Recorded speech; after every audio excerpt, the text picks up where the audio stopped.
Bienvenue sur QSN Talks, le rendez-vous des réseaux sociaux et de l'e-réputation. Les réseaux sociaux, on les connaît ou on en a entendu parler. On sait les utiliser ou on cherche leur intérêt.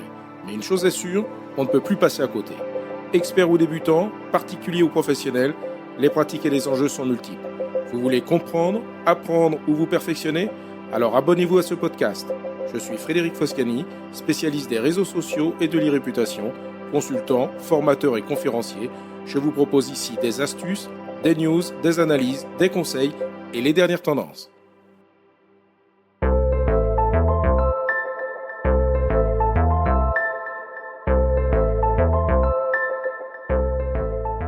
Bonjour et bienvenue dans ce nouvel épisode de QSN Talks. Aujourd'hui, je vais parler du phénomène de désinformation qui, après avoir conquis les principaux réseaux sociaux, prolifère désormais également sur LinkedIn. Si LinkedIn connaît une forte croissance en Europe avec plus de 54,7 millions d'utilisateurs actifs mensuels, derrière ce succès se profile une réalité préoccupante, la désinformation, le harcèlement et la prolifération de faux comptes. Alors, peut-on encore faire confiance au réseau professionnel numéro 1, devenu pour beaucoup une source d'informations clés? C'est ce que je vous propose de voir ensemble dans cet épisode de QSN Talks. Au premier semestre 2025, LinkedIn revendique 160 millions d'utilisateurs en Europe, dont 54,7 millions d'utilisateurs actifs en France. En parallèle, la plateforme enregistre 213 millions de visites mensuelles de la part de personnes non connectées à la plateforme, signe d'une attractivité croissante auprès d'un public élargi. Si ces chiffres confirment le dynamisme du réseau, une étude de LinkedIn révèle une information clé sur la crédibilité apportée à la plateforme par ses utilisateurs. En effet, selon cette étude, 43% des professionnels considèrent LinkedIn comme leur première source de conseils au travail. Ce rôle stratégique donne donc à LinkedIn une responsabilité majeure, garantir que les contenus qui circulent soient fiables. Or, la multiplication des dérives fragilise cette promesse de crédibilité, c'est justement ce que nous allons voir. LinkedIn est effectivement rattrapé par les travers des réseaux sociaux et la désinformation n'épargne plus le réseau social. Les signalements liés à la désinformation ont augmenté de 25% en Europe au premier semestre 2025.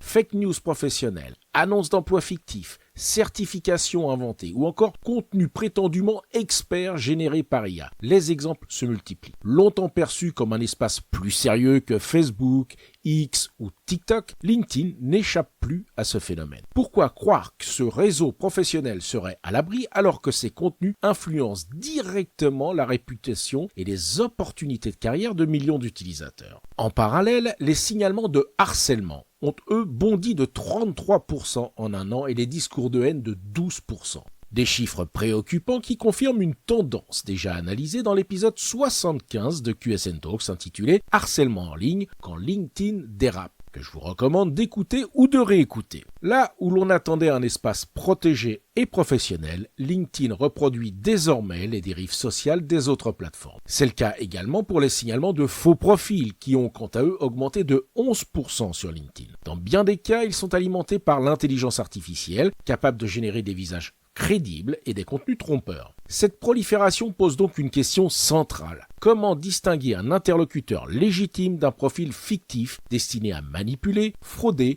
ou diffuser des fake news? La réputation et la confiance deviennent alors les premières victimes. Pour plus de détails sur ce sujet, écoutez ou réécoutez cette fois l'épisode 72 de QSN Talks dans lequel j'analysais le combo IA et réseaux sociaux comme arme de désinformation massive. Face à cela, LinkedIn tente de mettre en place des contre-mesures. LinkedIn a porté ses effectifs à 1757 modérateurs dans le monde, soit une augmentation de 52% en un an. Une mesure importante mais qui laisse malgré tout subsister des interrogations sur son efficacité, notamment concernant la rapidité des traitements, la gestion de la diversité linguistique et bien sûr la transparence des décisions. Il faut toutefois reconnaître à LinkedIn une initiative intéressante et en avance sur les autres plateformes. Depuis mai 2025, LinkedIn a franchi une étape majeure en devenant la première grande plateforme à adopter le standard C2PA qui concerne les Content Credentials. Cette innovation vise en fait à renforcer la confiance et à lutter contre la désinformation visuelle, en cohérence avec les obligations du DSA, le Digital Services Act, et l'AI Act européen. Désormais, Avec cette innovation, une icône CR apparaît automatiquement sur les contenus visuels générés par IA, affichant des métadonnées d'authenticité telles que le nom de l'auteur du contenu et l'outil utilisé pour la création du contenu. Une avancée forte, mais qui ne résout pas tout, comme par exemple les contenus rédactionnels, qui eux restent largement vulnérables aux manipulations. Ces manipulations et désinformations, le développement de faux profils, les informations partagées sans vérification sur LinkedIn peuvent donc affecter directement la crédibilité d'un professionnel, d'un dirigeant ou d'une entreprise, comme cela est déjà le cas sur d'autres plateformes, mais avec une nuance toutefois. LinkedIn étant par nature davantage considéré comme une source fiable, les contenus qui s'y trouvent ne suscitent pas de la part des utilisateurs le même degré de suspicion que peuvent générer d'autres plateformes. Il faut donc désormais mettre un terme au blanc-seing accordé à LinkedIn et adopter les mêmes précautions que l'on ne cesse de recommander vis-à-vis des contenus publiés sur l'ensemble des réseaux sociaux.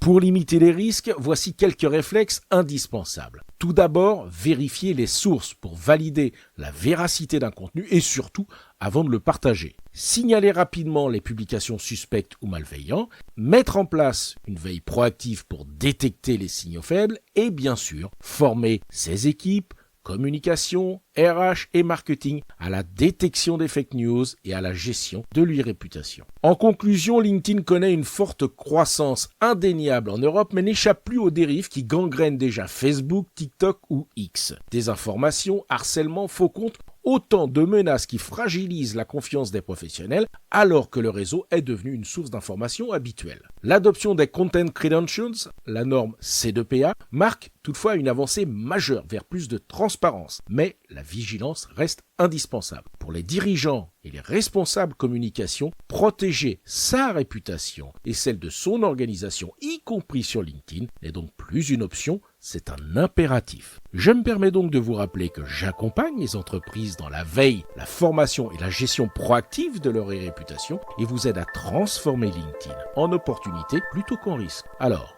on en parle ? Cet épisode vous a intéressé? Alors abonnez-vous pour ne pas rater la suite. Et n'hésitez pas à donner 5 étoiles au podcast sur Apple Podcast et à le partager sur vos réseaux sociaux préférés. Ça fait toujours plaisir. Ce podcast est rendu possible par QSN Digital, l'agence que j'ai fondée pour conseiller, accompagner et former les professionnels, entreprises, dirigeants et personnalités à définir et gérer leur stratégie de présence sur les réseaux sociaux et leur e-réputation. Vous avez des problématiques de visibilité, d'image, de veille, de recrutement et de relations clients? Vous souhaitez développer votre marque employeur? Vous voudriez faire de vos collaborateurs des ambassadeurs? Contactez donc QSN Digital pour demander votre coach social media. Je me ferai un plaisir d'échanger avec vous. Pour me trouver, rien de plus simple, demandez à Google ou à vos réseaux sociaux. À bientôt.